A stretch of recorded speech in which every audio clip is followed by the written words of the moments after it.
So you're thinking about the idea for baby steps from hearing this NPR or KPCC sort of news report. Were you then planning the story, or were you already thinking of like the dialogue, like which came first? Never really thought about the dialogue. It was more the concept and how I thought it was a very compelling journey, a compelling global journey to have a baby. You have to travel from Israel to the US to India and back to Israel.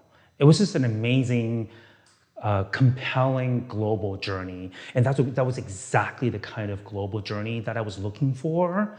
And as I mentioned before, I was also like looking for an intimate relationship, emotional journey between two people. So to give you a context, I've been out to my mother for a long time since college. It was very, very difficult to come out to her. There's a saying in the LGBTQ community, once you come out of a closet, your parents go right into the closet. So I've been out for my mom for a long time. She lives in Taipei, and I would visit her. I live in West Hollywood. So I would visit my mom once a year for her birthday. And every time I visit her, we would have family gatherings, and all the uncles and aunts and friends would ask me, Barney, do you have a girlfriend? When are you getting married? When are you inviting me to your wedding banquet? You know, stuff, things like that. And of course, I've been out for a long time. I would really, what I really wanted to do was be open and be authentic. But out of respect for my mom, I would stay silent and not talk about it. And so it's really, really difficult. After a while, we sort of grew apart, my mother and me grew apart emotionally. So this story was really about our emotional journey of coming together. Even though I live in West Hollywood and Taipei, the distance is really far, but I felt like my mother and me, our emotional distance is even farther apart because we wanted different things. Here I am in West Hollywood, an openly out gay man. Here she was in Taipei, completely in the closet. Nobody knew about me. Nobody knew about her having a gay son. So that was the premise of our emotional journey, the starting point, and how the mother character was in a way ashamed of having a gay son. And by the end of the story, she was hoping to have a grandchild in the process, and by the end of the journey, how she reconciled this emotional journey and proudly embracing this new family that the gay son is having.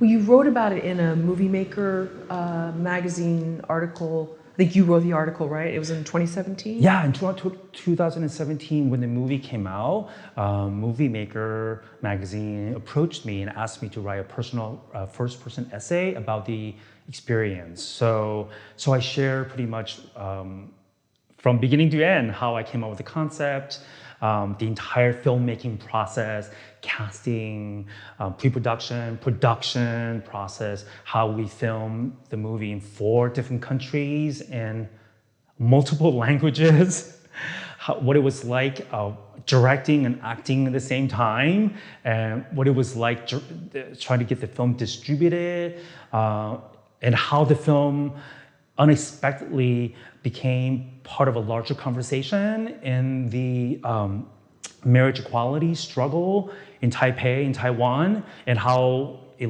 eventually led to the legalization of same-sex marriage in Taiwan. So it's just like, so I wrote about the entire journey from beginning to the end. So yeah, check it out. We also talked about a big portion of the quote problem is the lineage aspect, so that it's very important. Is it in Taiwanese culture or just Chinese culture in general to carry on the family name? Yeah, it's really, really important for, I think, as a parent, if your kid is not married or don't have children, you feel like your job as a parent is incomplete. So my mother never felt like her responsibility as a mother is complete until all of her children are married with children. So there was always a desire to have grandchildren. So that's a cultural expectation that's very, very specifically Taiwanese, very Chinese, and I'm sure in different cultures too. Sure. A lot of my friends, Jewish friends, Mexican Eastern. friends, African American friends, they saw the movie and they're like, you know what? That's like my mother. My mother's like that. So I think it's cross-cultural. Sure, Yeah. sure. Yeah. And The I think- desire to carry on the name, the desire to have your children pass down cultural expectation, cultural norms down the lineage. I think it's cross-cultural. Sure, sure. And I think, too, the whole idea of being sort of stonewalled for not fitting into the quote, what they expect of you Yeah. is quite think- damaging to people. I think I also explored the theme of shame. I think shame is a big part of Asian American culture, Asian culture, Taiwanese, Chinese, Japanese culture. Being the mother character in my movie was clearly shameful of having a gay son. And that's why she never shared that aspect of her life with her friends and relatives. It wasn't until the son, openly gay son, wanted to have a family, wanted to have an open family and grandchildren. Only then did the mother character, participate in the journey and becoming more and more open. So I think shame is definitely a theme that I wanted to explore in this movie, Baby Steps. How long did it take you to write the screenplay? Once you're I don't know, you're on the 10 freeway, wherever you are, hearing this interview, and then you're like, I've got to do this. How long did it take you? So I think the first draft was like, I finished in 2 weeks, the first draft. Shitty draft. I mean, the first draft is usually shitty. Oh, was it? First draft was 2 weeks, and I think subsequently went through at least 50 rewrites, if not more. So, I mean, even when we were filming, I was rewriting. One of the scenes, one of the extras didn't come, so we had to change the scene and made a new character immediately. And also during post-production, after the film's already filmed, during post-production, I saw the first cut. I was like, you know what, something's missing. So I wrote more even then. So it was a never-ending process until the movie was in the can, like final cut.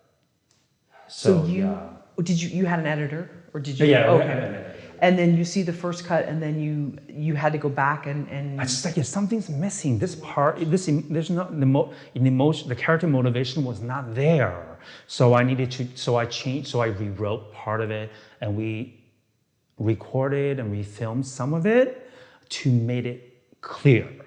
Yeah, but it's one of those things like you did the best you could as a writer. But then after you film, and things happen during filming, you either get certain stuff or you didn't get certain stuff.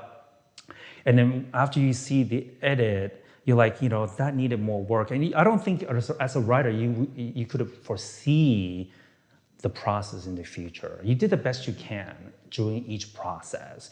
And each process is filmmaking by itself. Like editing, you're making the film again.